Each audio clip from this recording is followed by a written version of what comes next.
Year members, I'd like to call this meeting of the California Board of Accountancy's Committee on Professional Conduct to order. And let's start by taking roll, and we'll start to my right. Sunny Youngson Clark.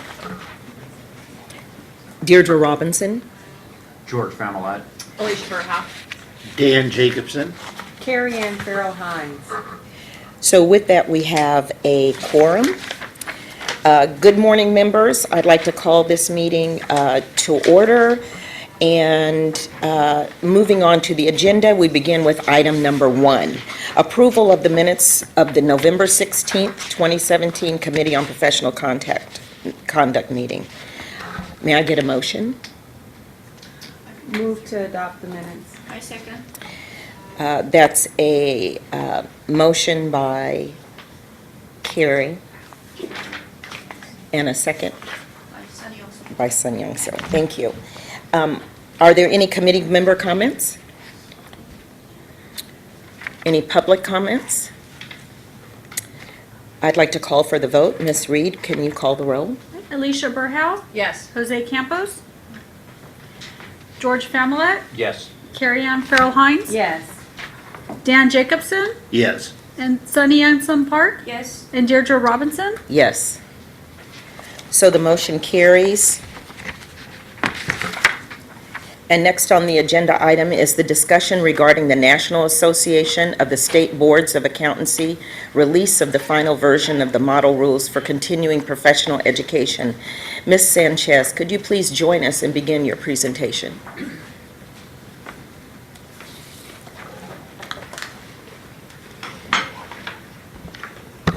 Thank you, and good morning.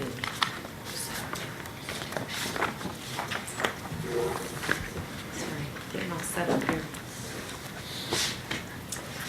Okay, so this agenda item provides the CBA an opportunity to review and discuss the final version of NASBA's model rules for continuing professional education, or which we call continuing education. I will refer to the model rules as the rules, and they have been provided in your attachment 1. The CBA will be asked to determine if it wants to adopt any of the rules into CBA regulations. At the March 2017 meeting, the CBA was presented with the most significant of the proposed changes to the rules and its comparison to CBA regulations. The rules are considerably more detailed now and clearly identify minimum annual continuing education, or CE, requirements, as well as 2 new delivery methods, nano learning and blended learning. Now, some of the requirements have either already been established into CBA regulation, or when it comes to the nano and blended learning delivery methods, the CBA has already initiated the rulemaking process to implement these delivery methods. So I will be focusing on an overview of the relevant changes made to 4 of the rules. Okay, these 4 rules, I've broken them down into areas of consideration, and they are identified with an underline in your agenda item. The 4 areas are technical fields of study, non-technical fields of study, CE requirements for renewal of the license, and CE records. With the concurrence of the chair, I will discuss each section and then turn it back over to the chair for discussion and answer any questions you may have. At the conclusion of each discussion for each of these 4 sections, the members will be asked to take one of the following actions: implement to adopt the standard into CBA regulations, modify, adopt a standard with modifications, or no action, maintain status quo. Should the members decide to implement any of the rules, staff will then develop draft regulatory language for presentation at a future CBA meeting. Please note that the decisions made today by the members are not necessarily final. When we bring back the proposed regulatory language at a future meeting, members will have another opportunity to evaluate and discuss the proposed changes. Okay, so we'll begin with the first section, which is technical fields of study. In the rules, it is 3-8. It's page 1 of your attachment in the rules. However, the agenda item is page 2, where I discuss it. Okay, 3-8, technical fields of study. This rule identifies subject areas that contribute to the competence of a CPA that directly relates to the CPA's field of business. This is similar to CBA Regulations Section 87A2, which identifies technical subject areas, and that is your attachment 2. The rules identify additional areas that are not listed in the CBA regulations. They are business law, economics, management services, and statistics. Additionally, the rules identify ethics into 2 categories. It would be regulatory ethics, which is technical, and behavioral ethics, which is non-technical. So the committee will need to consider if the CBA is supportive of incorporating all or some of the additional technical fields of study identified by the rules, and if ethics should be further defined into the 2 categories of technical and non-technical. At this time, I'd like to turn it back over to the chair for discussion, and keeping in mind that you're being asked to take one of the following actions: implement, modify, or no action. Thank you very much. So, are there any questions or concerns or discussions, things that we need to? Yes, ma'am. Have you consulted with other departments within the accountancy board about to get their feedback on this change, on these changes? And we have not reached out to other state boards of accountancy, but that is definitely something that we can do prior to bringing the paper back. Oh, I mean, within the Board of Accountancy though, or are there other, divisions within the California Board of Accountancy that have weighed in or provided any feedback about these potential changes?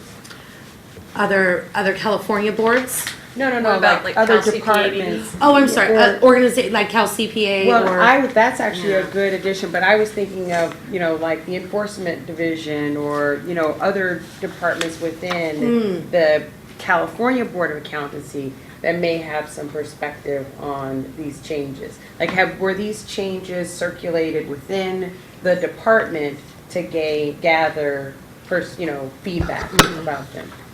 Yes, absolutely. They, once they're released to all managers to read and see how they affect their areas and to provide feedback. Additionally, once the paper is written and the talking points are written, it is then also routed through both enforcement, licensing enforcement administration, and then at Patty Bowers. Okay, and the point that, Member Burhow brought up about Cal CPA, have they provided any perspective?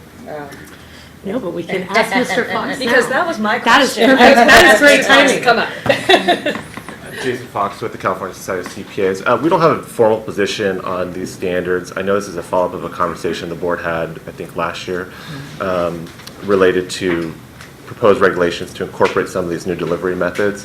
I know through our Education Foundation, we are looking at developments of those to serve that need of those different, with nano, blended learning, and other types of learning mechanisms. So I think we're going towards that direction. I think the board had initially blessed including those in the California regulations, and I think that's through the regulatory process now. So related to the standards, it's something that we follow. Our Education Foundation provides CPE for a number of CPAs in different states as well. So, we're trying to follow it and be on the forefront of everything, and I think the board, when they last discussed this, is following the same footprint and trying to incorporate those.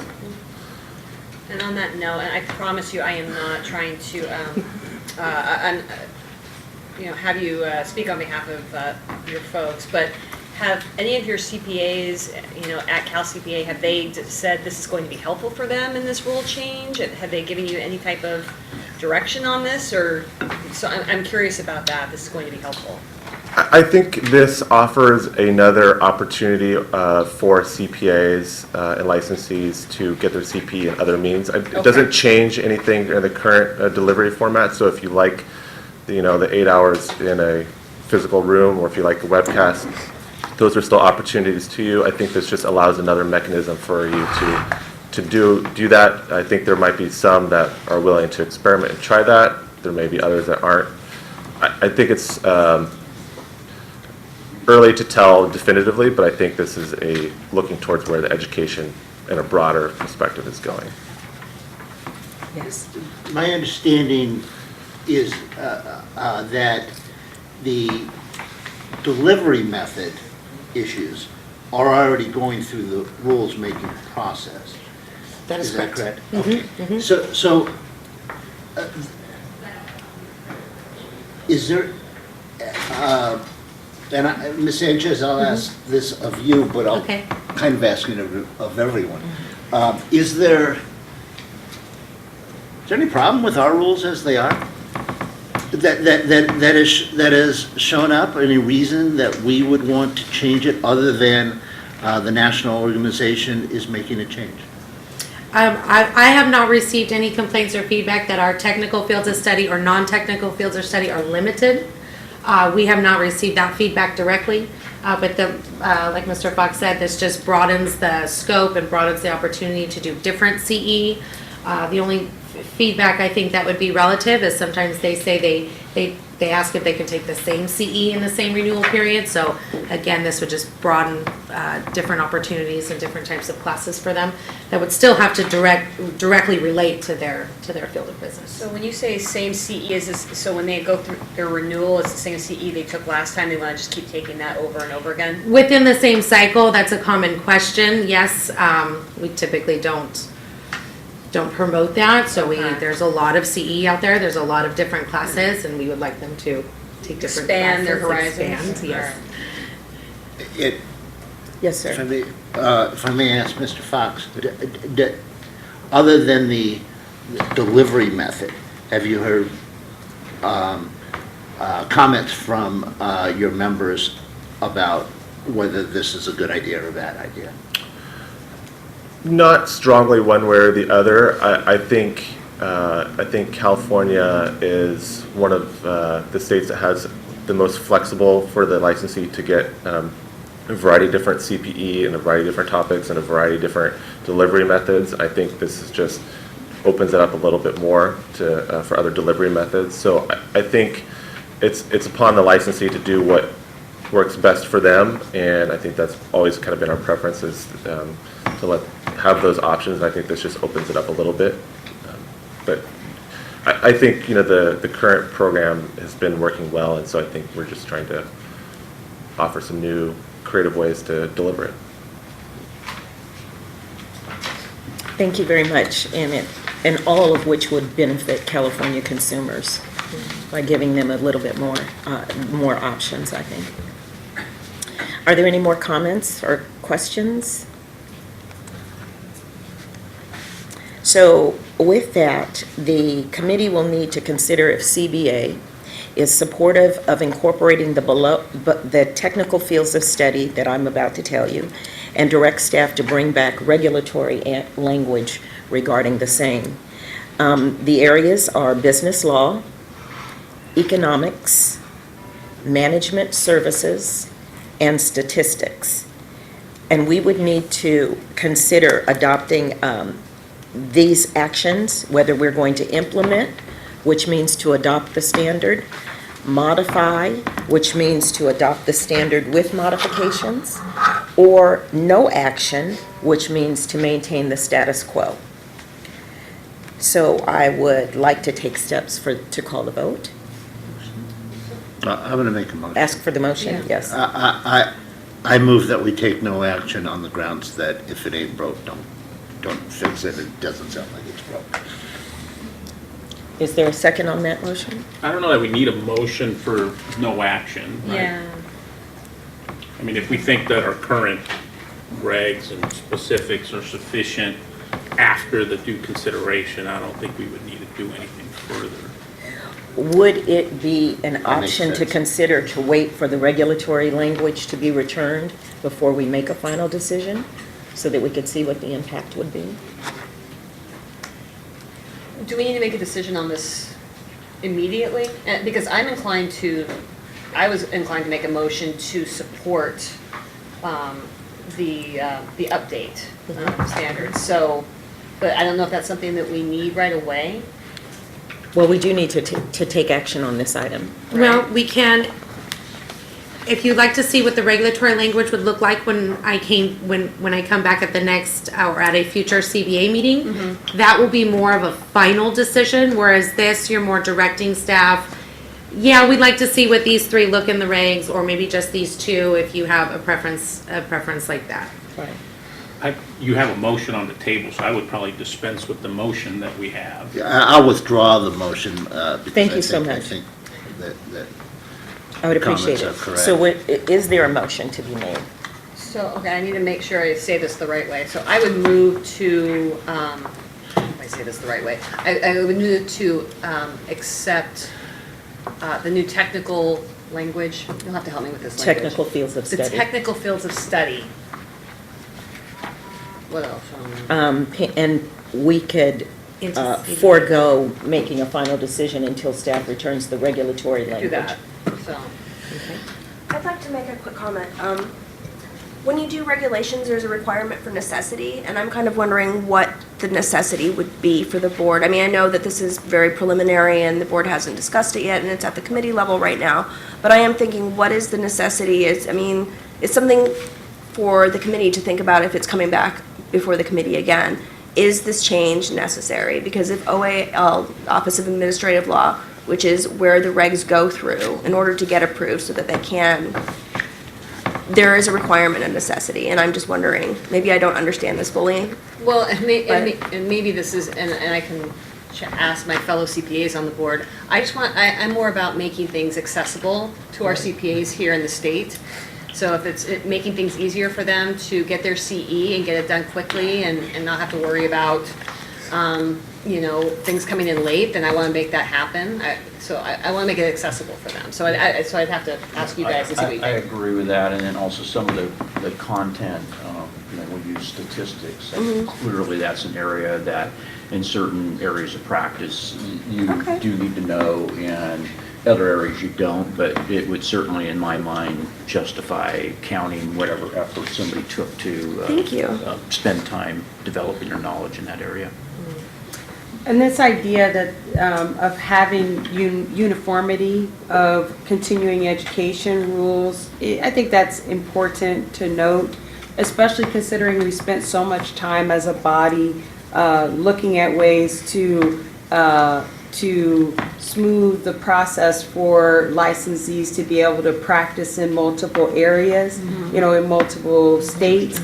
This is consistent with that effort to sort of streamline that process for licensees so that their continuing education requirements can be met in multiple jurisdictions by, making sure that they know that the courses that they're taking are going to be acceptable no matter where they're practicing. I think we need a second. Right, I was looking for a second on the motion. I'll second the motion. Thank you. So with that, we have a first and a second. Are there any other committee member comments? Yeah, I think while uniformity makes sense, we already don't have uniformity. We have an attest requirement here. We already require a test-specific CE in areas that's not uniform across the jurisdictions, in terms of how that works. So you already have some nuances in California. As a licensee, having rules change on you and having to kind of redo things that you've done is probably more of a hassle, notwithstanding the fact that there are maybe some individuals that may have to take courses in these areas, but don't get to count them as technical things that could create some relief. I probably personally don't view the need for the change as significant, right, to warrant a regulatory process, but that's just one person's view on this. Well, and can I ask you a question? Do you think in terms of your workforce in your line of, at one of the big four, would this be helpful to maybe some of the younger generation of CPAs coming in? Not that you're not young and because you are. People like you. Wow. That just happened. I think for people in public accounting, typically CE is just not a difficult thing to achieve regardless of the classifications. This is probably more outside of that, just in terms of others that where the level of CE might not be as voluminous as you might get in a public professional services environment. So I don't have a great Yeah. view on that one. I mean, I think George's comments were good in that regard. So I just wanted to express that viewpoint regarding some things that'll, by definition, still be not uniform, across other No, I appreciate that. jurisdictions. So first Carrie Ann and then Dan, please. Ms. Sanchez, can you remind us as to why NASBA is making these changes? What's the motivation for them to make these changes, and then what then, spurred it coming to the board for consideration? The NASBA had implemented the standards, which were mostly directed to CE providers. And that was brought to the board when nano and blended learning were initially brought, maybe I believe that was early 2016 when that was brought to the board. As the provider requirements changed, the model rules work in conjunction with the standards. So then those got an overview as well. And as they reviewed, though, these were the most relevant changes that were different, a little bit different than our regulations that we don't already accept. So that's why they were highlighted. But they do a review of these standards and these model rules every so often. And as they do, they come up with additions or changes. Sometimes it's, when the standards were brought before us last time, a lot of it was just verbiage, language changes to make it more consistent. So in addition to situations like that where it's minimal, they also do, CE requirement changes and so on, as many states adhere to the standards and the model rules in lieu of California, where we adhere to our laws and regulations. So as they change, we always do a look at it and see if we want to incorporate or not. Yes, Dan. So, three things. One, I still haven't really heard a need. And I have heard something that comes up in my profession with our continuing education. I'm a lawyer. When there's changes, I think, so I guess we've been doing it wrong for the past 20 years. It just seems kind of silly to and also and then the last thing is that there's, at least in my profession, when I want to learn something, I go learn it. It's not a matter of continuing education. I go get a book on whatever area of law that I want to learn, and I read it or something along those lines. And I think that's can there's nothing to stop someone from taking a statistics class. Okay, I'm done. Okay. But just for the record and for the conversation, this isn't restricting No. licensees. This is broadening, so Correct. that if licensees want to invest that time in, doing some additional learning around the subject, that time then gets to be counted towards their continuing education requirements, as opposed to that time, maybe not, in the law, because, I'm a lawyer also, there are some subjects that you may learn about, but that don't qualify for continuing education requirements.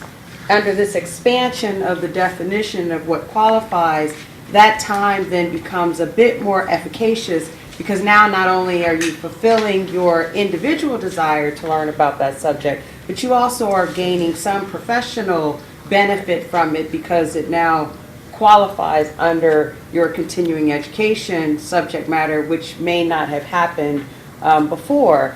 We're always trying to evolve in how we operate, and making sure that our regulations and our rules are, while they are not, irrelevant or wasting time, but they're reflecting evolving trends and reflecting evolving understandings of the way that specialized professions operate.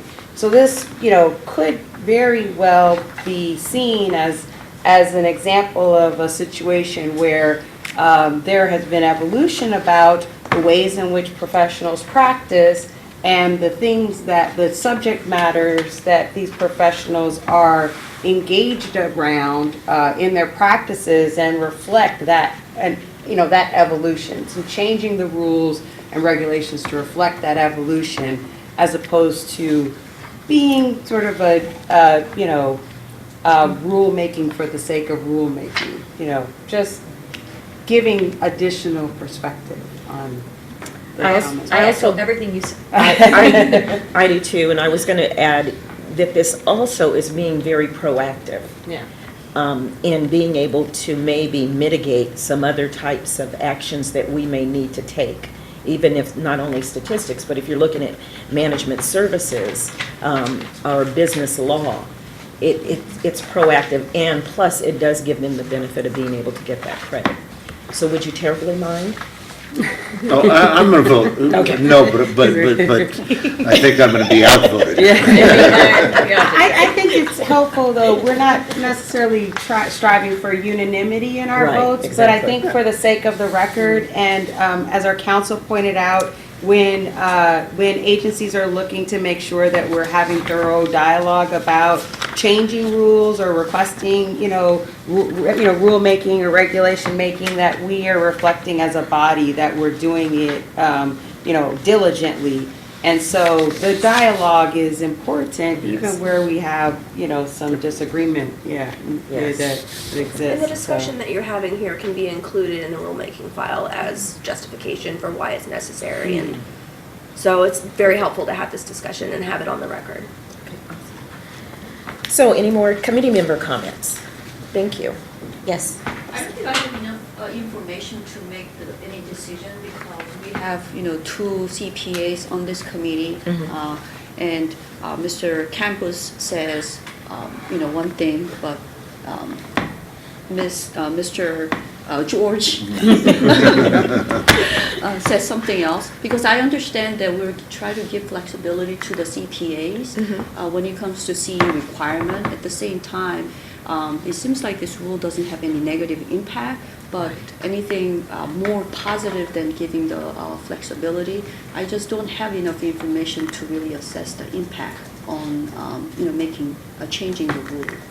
What additional information would you like to have, and could Ms. Sanchez perhaps help you? For instance, maybe some survey done, potential changes Okay. of this rule. We can maybe do some survey to 50 CPAs or 100 CPAs to see how they feel about expanding this rule in California.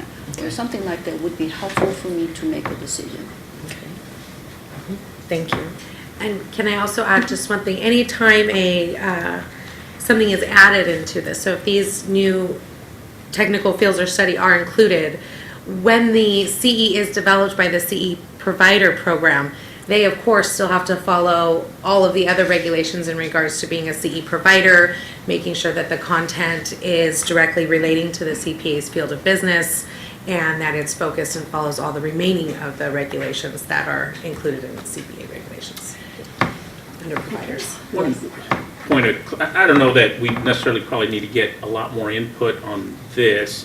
One thing that was just stated that maybe I didn't focus on, is this really a situation of something would not count as CE under current rules versus it will count if these modifications are made? And I apologize because I missed the very beginning of probably the dialogue on this. Meaning, It would be an expansion of. does this really expand? Because I took this as almost a reclass between technical and non-technical, that if somebody had a NASBA sponsored course that met all those certificates, all the things we have in our current regs, hey, you have CE, it's just non-technical CE and you can count it. Whereas here, what I kind of gleaned is, no, this is actually adding additional categories that right now, even if it met all the other requirements, we would deny it as appropriate CE for a licensee. I think that's a very good point. Right, when it comes to technical and non-technical, it could still fall into the proper bucket, I would say. However, the course content would have to fit within the list of technical field of studies that have been identified in our current regulation. So if the title, let's say, is specific to business law, and business law is not listed in our fields of study, we would not count that as hourly towards your 80-hour requirement. I think that's However, big. Okay. excuse me. No, I think that's a big clarifier point, because I had not focused on that piece of it. Yeah, so if the licensee had provided some more information, or if we reached out to the provider and the content was split between several subject areas, then we, then we kind of can piecemeal it at that point. But if they took a 4-hour course on business law, Got it. that's what it was all about, it would not count towards their 80-hour. Last question for you is, do we, in your review of renewal applications or what have you, is this an issue that you're coming across? I mean, absent of doing a survey, are we seeing people or situations where we are declining CE in these areas that otherwise would have allowed somebody to be compliant? When we review the renewal certificates, we're only, renewal applications, we're only looking for the 80 hours. I must say most CPAs give us like 100 hours, 160 hours. I mean, and then we're looking through counting which ones fall within our regulations. We have not gotten any negative feedback that our fields of study are limited on either technical or non-technical. We haven't gotten any complaints in that area. Okay, thank you. I hope that answers that question. Okay, are there any public comments? Hearing none, can we call for the vote, Ms. Reed? All right, Deirdre Robinson, Yes. Sunny Young Sun Park, No? Dan Jacobson, No. Carrie Ann Farrell Hines, Yes. George Familet, Yes. Jose Campos, Yes. and Alicia Burhow. Yes. The motion carries. Thank you very much. There's a second part to this, which is additionally, the committee will need to consider if CBA is supportive of further defining the ethics into the two categories. One, regulatory ethics, which is considered to be technical, and number two, behavioral ethics, which is considered to be non-technical. Would any members like to make a motion? Or do you need clarification? Yeah, just a little clarification on behavioral, I think, is where Okay. I need it. All right. So, not the technical, but yeah. So ethics would, our CE program providers would need to define if they're teaching ethics. Regulatory ethics is specific to ethics in regards to the law, whereas behavioral ethics is more situational. Now, I don't have programs that I've been able to research yet, so I know it's a very broad and vague response, but until CE providers are actually building these programs, I can provide more information at a later date. So question, behavioral ethics right now counts as CE under our guidelines, but they do not meet the ethics requirement that we have. Behavioral ethics, I believe, would meet the ethics requirements. So we have a regulatory review course, which always, they kind of cross over with this regulatory ethics. People ask if regulatory ethics can be counted as a reg review, which is every 6 years. Now that regulatory ethics will not count as regulatory review.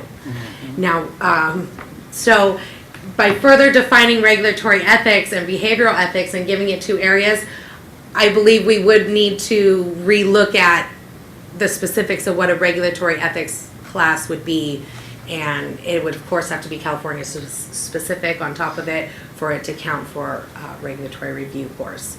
But regulatory review course is just to get you familiar with our regs, our regulations, not necessarily how to ethically abide by our regulations, so it's kind of like splitting hairs. So I think that program providers will be reaching out if we do implement this and really asking some questions on what we would consider. Let me what rephrase the buckets. question. So not the reg review requirement, but there's a 4-hour ethics Yes. requirement.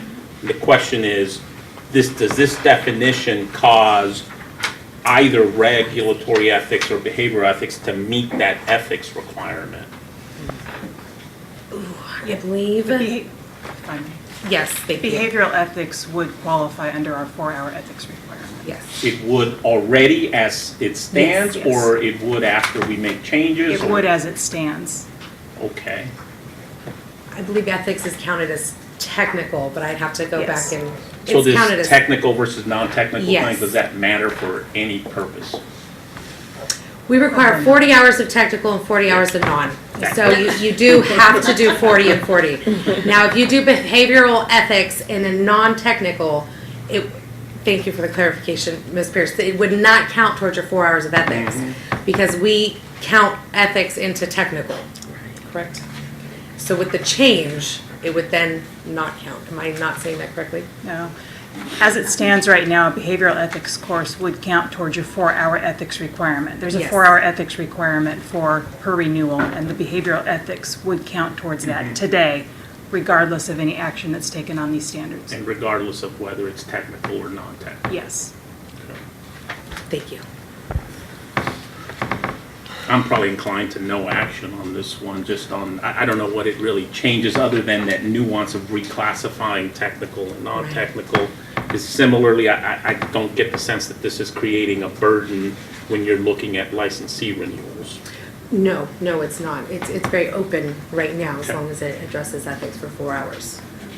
I mean, one suggestion is maybe come back in the future and break out both the, how these, so you kind of sort of did it, but it might be more germane to the discussion with the regulatory every 6 year, then break down the other two and then how they interact with meeting the ethics requirement. Because then I think we can kind of just understand the whole field, if you will, of issue and what, I think what I'm hearing is you would get some more flexibility in terms of how you meet these requirements, but I'm not 100% sure, and I think until we see the whole picture, it's hard to follow that, so. And I'm with you on that, because it's still, like you said, a little too broad, I would not be comfortable with. Including the 6 year, because, so Yeah. just so you can kind of see the whole picture.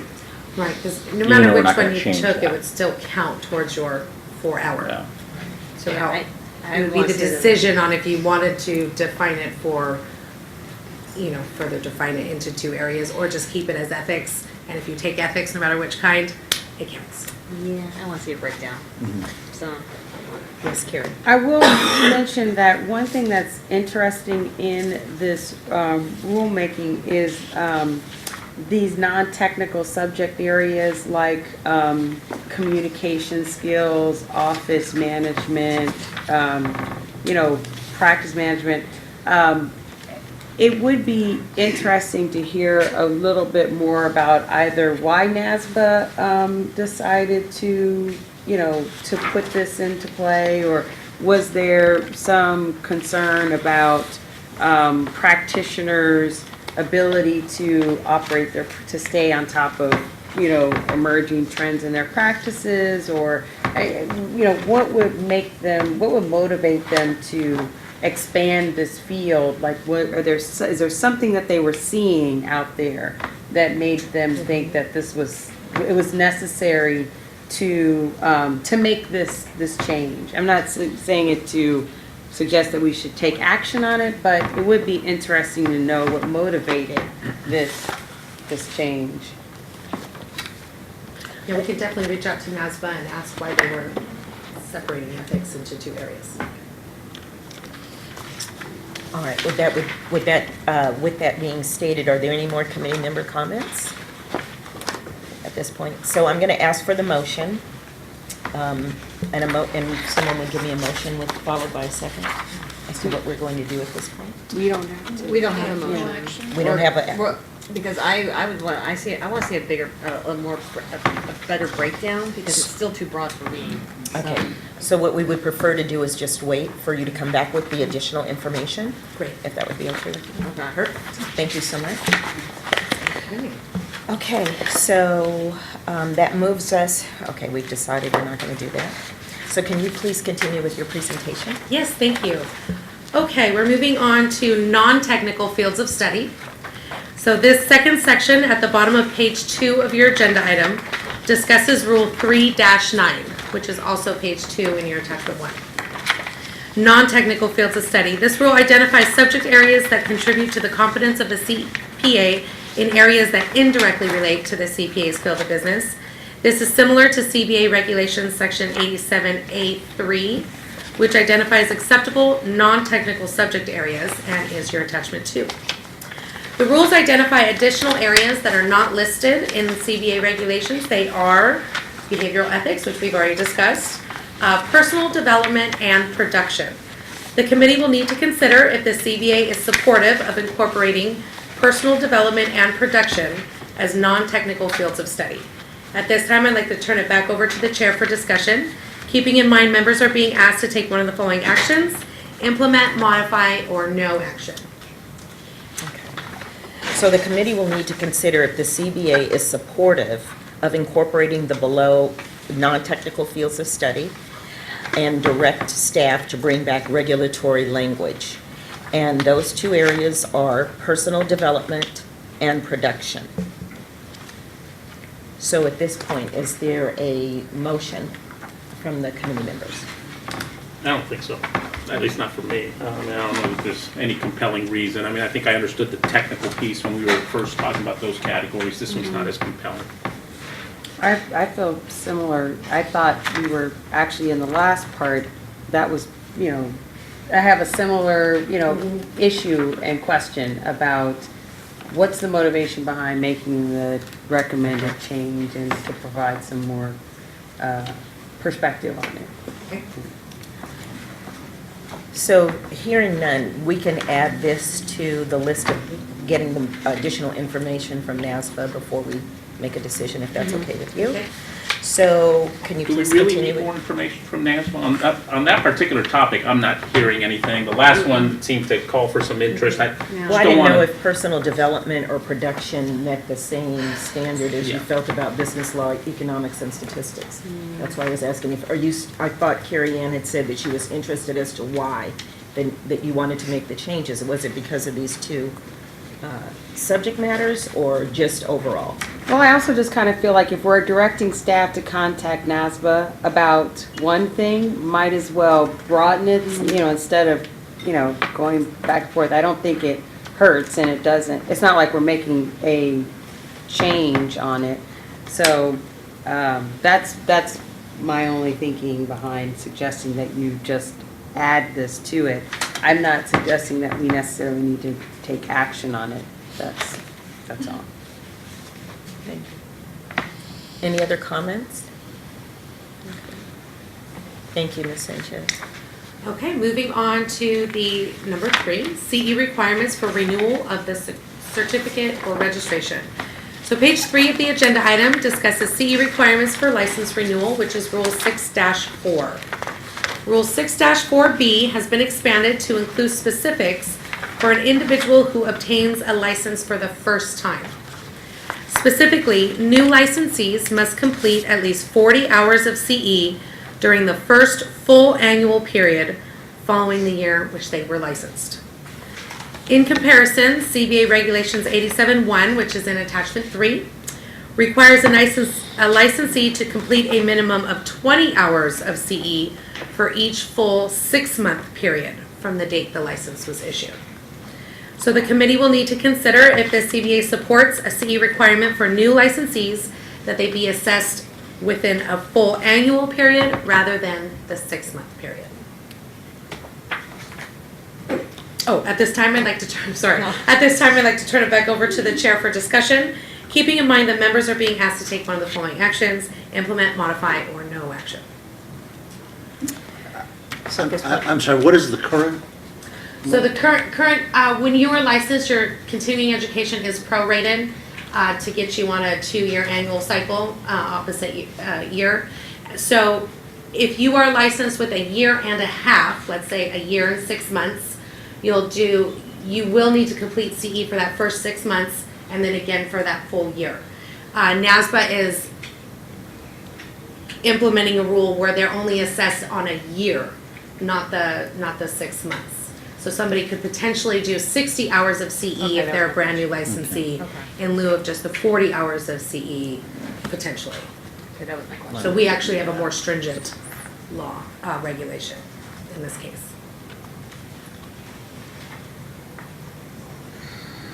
I don't No see any action. compelling reason. No action. Yeah. I mean, this just This- applies in the initial license period, so. Okay. so there's no need for a vote at this point? Okay. I don't have a motion for this, no. All right, Ms. Sanchez, we're Okay, finally. speeding right through this. Okay, lastly, page 4 of the agenda item discusses Rule 6.6, continuing education records. So, Rule 6.6A1F and A1G specify that the maximum credit allowed for the technical review of CE programs, writing articles, books, or other publications cannot exceed 50% of the total CE hours required in a renewal period, so 40 hours. In comparison, CBA Regulations Section 88H, which is your attachment 4, states the maximum credit allowed for those tests not exceed 25% of the total CE hours required in a renewal period. So the committee will need to consider if the CBA supports a CE requirement for licensees that will increase the allowable CE credit from 25% to 50% for writing published articles, books, and other publications and the review of CE programs. At this time, I'd like to turn it back over to the chair for discussion, keeping in mind members are being asked to take one of the following actions: implement, modify, or no action. Can we members just in? If I may, I know that in law, when I learn so much more when I write an article and when I teach a class than I do when I read an article or take a class. So it seems to me like the current situation is probably the better. I would offer the view of, because I have been caught in not losing credit, because I do write articles and involved in the CPA review and have been subject to the haircut several times. So I would say, from my perspective, if somebody engaged in that type of practice as part of my role, the 50% would seem more appropriate to me, but I also have a dog in the hunt personally. So. What would we have to do to increase your workload? That's all I want to know. As a public member, what do I need to do? Keep the rule like it is. I know. And to be clear, right, the rule right now is 25%. Yeah. 25%. Versus increasing that limit to 50. Right. Oh, I'm sorry, I apologize, I misspoke. Then I like the new rule. You want to increase it?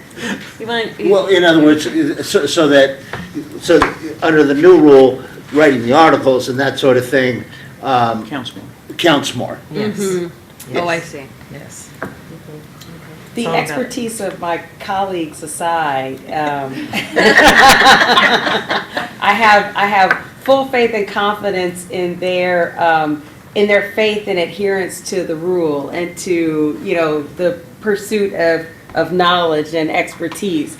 I unfortunately don't have the same faith and confidence in the practitioners that are outside of this room necessarily. So I'm hesitant to allow what I think can be, a squishy or, more, fudgeable, continuing education requirement to be expanded without real oversight. I definitely can see, as a professional practitioner myself, I can see how this does make it a lot easier when you are a person who is engaged in the business of educating other practitioners. This helps a lot.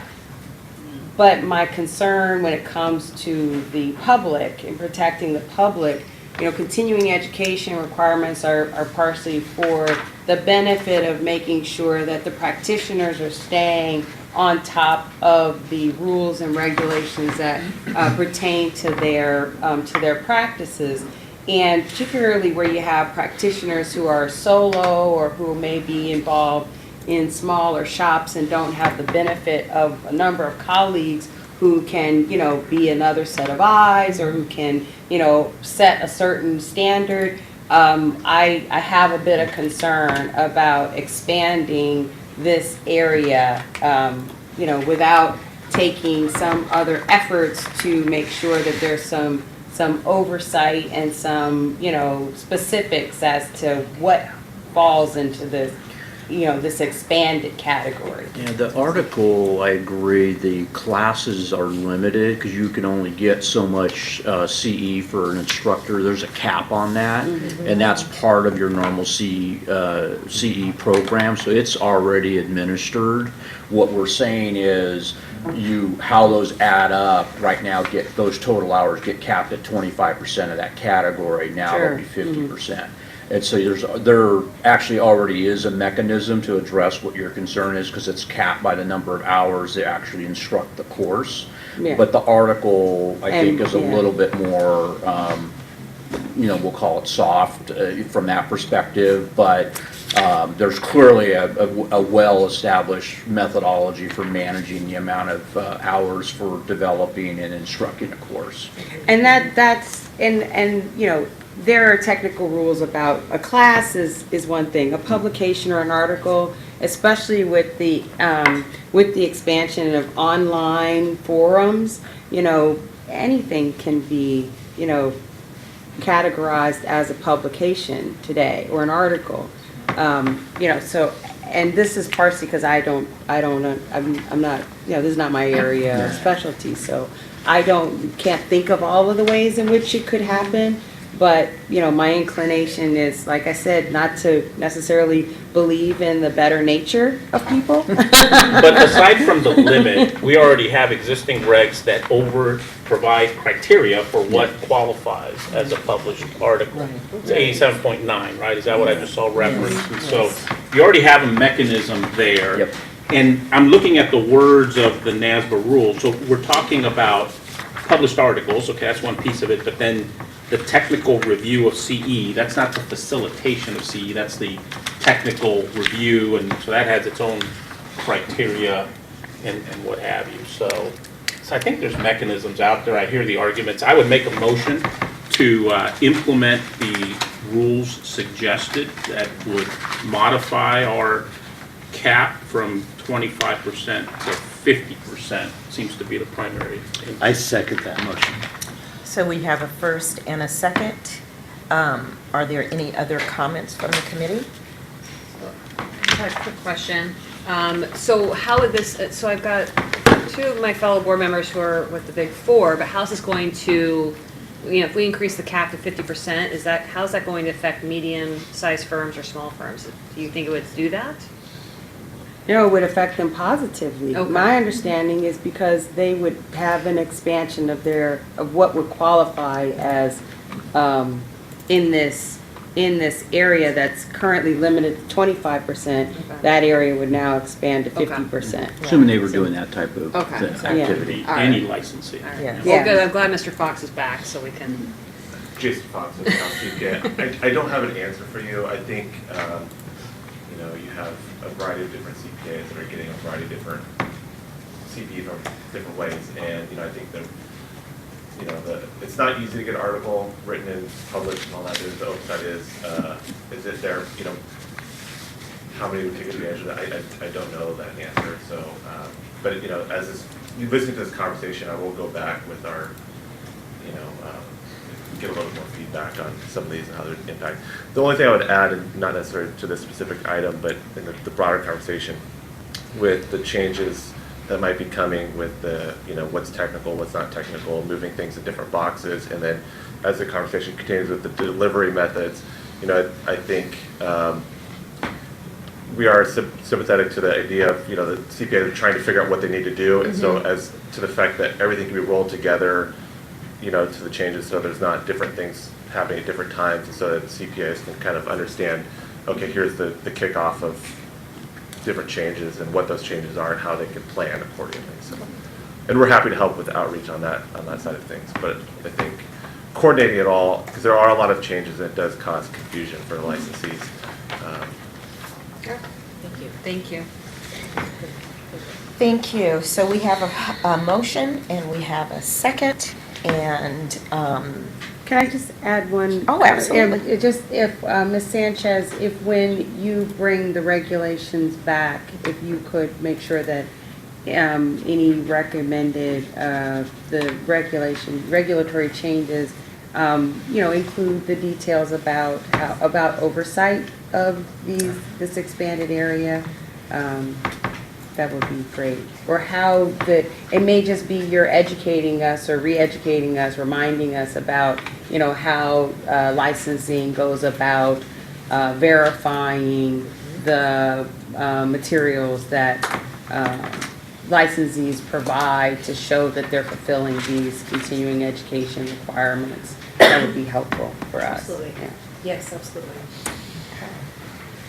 Are there any public comments? Hearing none, Ms. Reed, could you help me out with the roll? Alicia Burhow. Yes. Jose Campos. Yes. George Familet. Yes. Carrie Ann Farrell Hines. No. Dan Jacobson. Yes. Sunny Young Sun Park. Yes. And Deirdre Robinson. Yes. So the motion carries. And moving on to agenda item 3, are there any additional public comments at this time? Hearing none, thank you, Ms. Sanchez. Thank you. Finally, are there any agenda items for the next meeting? Yes, sir. I thought we were going to revisit the suggestions, especially that Michael commented on, about allowing continuing education credits for people who volunteer for certain boards. That volunteer for, I couldn't hear you. Certain committees that we have. Did I miss something, or was Yeah, I that, remember. was that what? Future Yeah, I know that last that at time we another had meeting? that conversation, we yes, had, it was on the agenda, we turned it down. Later, I think in the meeting, Michael made a comment about it being, as vice president, it was important for him to be able to use that, incentive to get people on certain committees. You could And- probably leave it there, Dan. I think they got the point. Okay, thank you. Go ahead. We do have that as a planned agenda topic for a future meeting, but not, we don't have it identified which meeting that will occur at yet. But that is on our tracking list for a future item. Thank you very much. So are there any other agenda items? That one has been identified. Thank you very much.